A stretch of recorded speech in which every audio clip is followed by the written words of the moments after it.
राजकारणात दर मिनिटाला काहीतरी नवं घडतंय। बातमी कुणीही दे, पण खरी अपडेट मिळते फक्त राजकीय लाईव्हवर। जय शिवराय। आपण या निवडणुकीत मुंबईसह महाराष्ट्रात आपण कोणालाही कुठल्याच प्रकारचा कसलाच पाठिंबा दिलेला नाही। काही जणांनी काही बांधवांनी कुठं कुठं पाठिंबा दिलेला असेल किंवा त्यांचा तो वैयक्तिक काही जणांनी निर्णय घेतलेला असेल, त्यांना तो अधिकार आहे, त्यांचा अधिकार आपण हिसकून नाही घेऊ शकत। परंतु मी स्वतः कोणालाही कुठला पक्ष नाही, महाविकास आघाडी नाही किंवा महायुती नाही, आपण कोणालाही पाठिंबा कसल्याच प्रकारचा दिलेला नाही। कोणाचे काही पत्रक प्रसिद्ध झाले असतील पाठिंब्याचे किंवा अनेक काही मुंबईमध्ये काही प्रकार झाले असतील, परंतु माझा कोणालाही अक्षरशः खरं सांगतो कसं कुठलाही पाठिंबा नाही।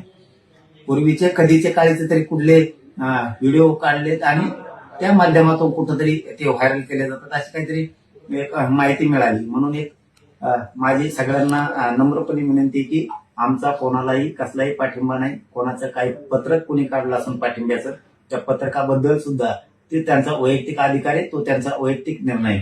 माझा म्हणून मी कोणालाही पाठिंबा दिलेला नाही, हे सगळ्यांनी बांधवांनी सगळ्यांनी समजून घ्यावं। ना महायुती ना महाविकास आघाडी, ते मुंबई असेल, मुंबई सुद्धा महायुतीलाही नाही आणि महाविकास आघाडीला पण नाही, आणि उर्वरित महाराष्ट्र सुद्धा ना महायुतीला आहे ना महाविकास आघाडीला आहे। कोणालाही माझा कसलाही पाठिंबा नाही, याची सगळ्यांनी नोंद घ्यावी।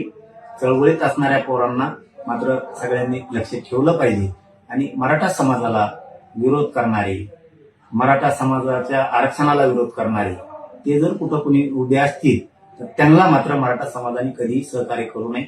शेवटी ते मराठ्यांच्या लेकरांच्या मुळावर उठणारे लोक असतात, हे मराठा समाजाने समजून घ्यावं।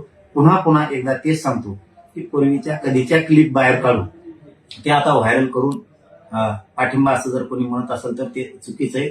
मी मुंबईसह महाराष्ट्रात कुठेही ना महायुतीला ना महाविकास आघाडीला कुठेही मी पाठिंबा दिलेला नाही। कोणाचं पत्रक जरी असलं पाठिंब्याचं तरी त्या पत्रकाशी माझा काही संबंध नाही। धन्यवाद। राजकीय घडामोडींचा सर्वात वेगवान अपडेट फक्त इथेच राजकीय लाईव्हवर। आमच्या YouTube चॅनलला लाईक, शेअर, सबस्क्राईब करा आणि रहा राजकारणाच्या रणभूमीवरील थेट नजरेत।